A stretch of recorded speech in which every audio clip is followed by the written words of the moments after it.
penyakit dari corona belum ada apa-apa dibandingkan dari negeri kami, Pak. Yaitu penyakit kami congorna tatanga.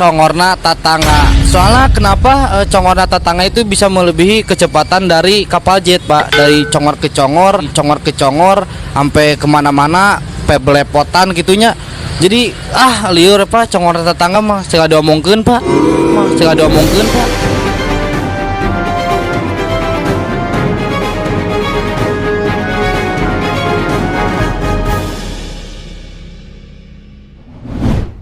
Jumpa lagi Kisanak. Menyambut Idul Fitri kali ini, kami segenap kru Channel 17 tidak mengucapkan permintaan maaf kepada Kisanak semua. Sebab kami yakin Kisanak orang baik, tanpa diminta sudah memaafkan kami duluan. Kisanak, biasanya woro-woro hantu PKI diramaikan pada akhir September atau awal Oktober. Tapi tahun ini berbeda. Baru juga bulan Mei, isu PKI sudah ramai di media sosial. Bukan hanya itu, tender demo PKI juga mulai jauh-jauh hari dilaksanakan. Tumben, ada demo PKI di bulan Mei. Mungkin yang demo sudah kebelet, gak sabar menunggu sampai September. Atau barangkali, bohirnya yang libido politiknya sudah ereksi melihat kondisi masyarakat yang sedang resah akibat COVID-19 ini. Dalam demonstrasi tentang PKI, biasanya demonstran membawa bendera Palu Arit lalu dibakar. Nanti saat demo lain, mereka membawa bendera itu lagi lalu dibakar lagi. Begitupun sebelumnya demo membawa bendera PKI, mereka bakar juga. Stok benderanya banyak banget Kisanak. Dulu saat PKI masih eksis, kayaknya nggak punya stok bendera sebanyak itu. Di media sosial yang meramaikan isu PKI, orangnya itu juga. Jika bukan Haikal Hasan, paling banter Tengku Zulkarnain. Sementara pada Mei kali ini, akun putra bekas diktator Indonesia juga ikut turun ke gelanggang. Tumben. Agak mengerankan Kisanak, PKI di Indonesia sudah bubar 54 tahun lalu.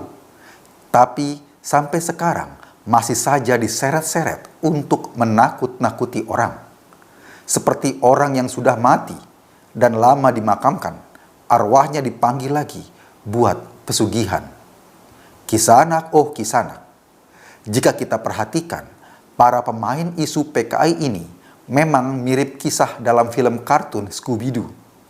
Di film itu, biasanya ada penjahat yang menebar ketakutan kepada masyarakat. Mereka membuat hantu jadi-jadian agar orang penuh ketakutan. Dari ketakutan orang itulah mereka akan mendapatkan keuntungan. Meski pada akhir cerita, biasanya penjahatnya tertangkap dan topengnya dilucutkan. Nah, isu PKI ini mirip hantu dalam film Scooby-Doo, disebar untuk menakut-nakuti rakyat dan mendapat keuntungan. Yang pasti keuntungan politik.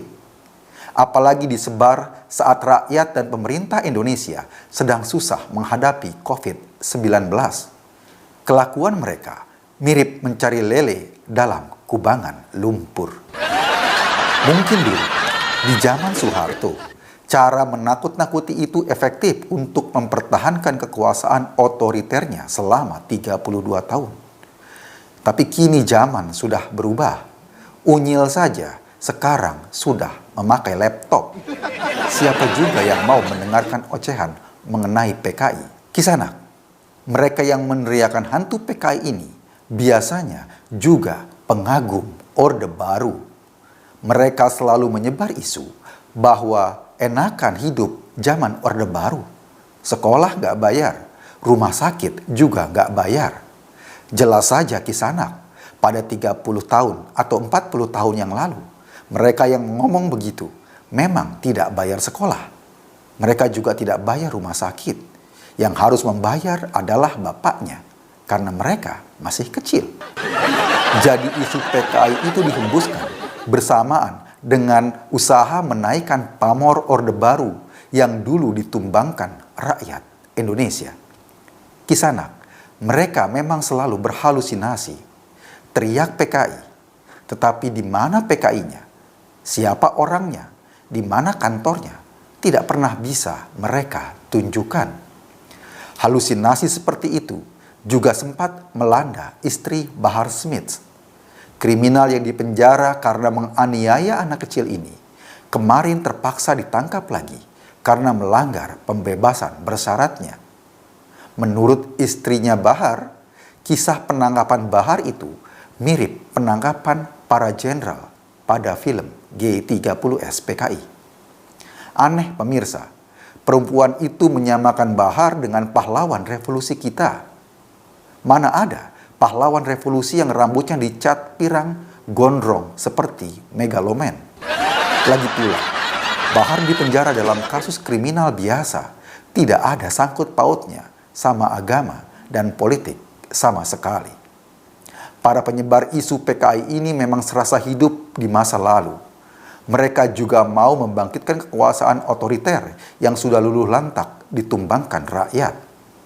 Ada pepatah yang kita kenal sejak lama. Ini Budi, ini Bapak Budi, ini Tommy, ini Bapak Tommy. Suatu hari, Tommy makan ikan dekat kucingnya. Kucingnya berkata, "Bagi dong Tom." Anda sedang berada di channel paling update seangkasa raya. Lemesin aja kamera. Terima kasih.